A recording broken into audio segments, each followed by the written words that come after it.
I always love that term breaking news because you never know what the story's going to be after they say the word breaking news. But who would have ever thought during the Monday night game that Jon Gruden's resignation would be announced for one? Gruden obviously has coached the Raiders twice, coached Tampa Bay, and he also was on Monday Night Football for a number of years. Mike Preston, your thoughts on what happened and why the resignation? The happiest guy in America is Urban Meyer, because now no one's talking about him anymore. Everyone's talking about Jon Gruden. I think with Gruden, he's a coach from another era that was always loudmouth, was always abrasive, always had that style, which was good in the 80s, but we're not in the 80s anymore.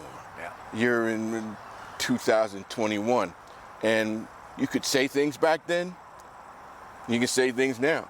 You can't write it. You can't put it down. You can't leave a paper trail, and that's what he did.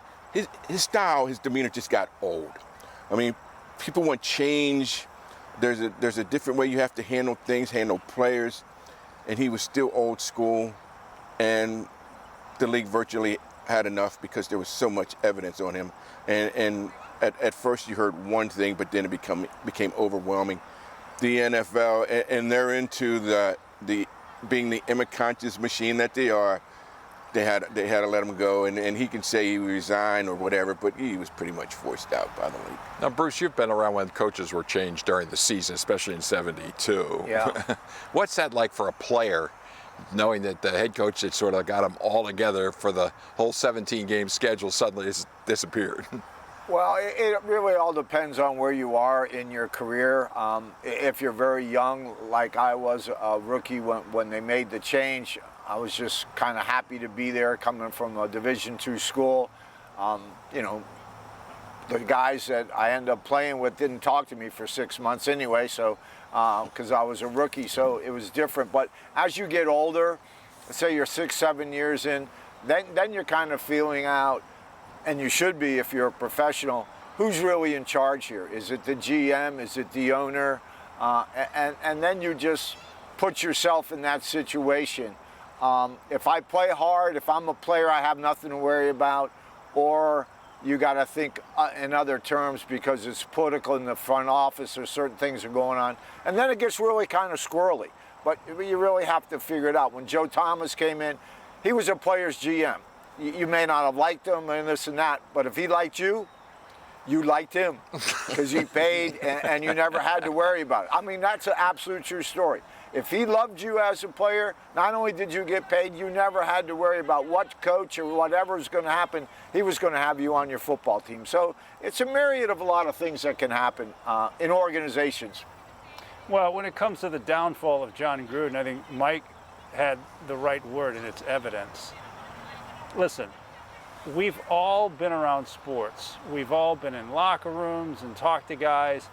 There is a language that is used that in no way is appropriate. You could say even within those circles, but it just is. It's just there. Now, the evidence, if you're going to write it in an email, or in the case of Urban Meyer, if you're going to be out at night and someone's going to get a picture, it is further warning and alarm. And you can bet the alarm is sent around the NFL to every owner, coach, executive, anybody in the league, that anything you write or say can be evidence if it is in electronic form. So that's what this does. And also, if Jon Gruden was writing these things, someone was reading them, because this goes back 10 years.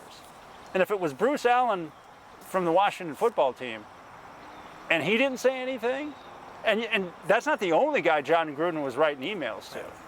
There were a lot of people who just read these and probably either wrote something back similar or never said anything. How complicit are they then? They're right there, Mark, because, I mean, obviously Bruce Allen for many, many years was an executive.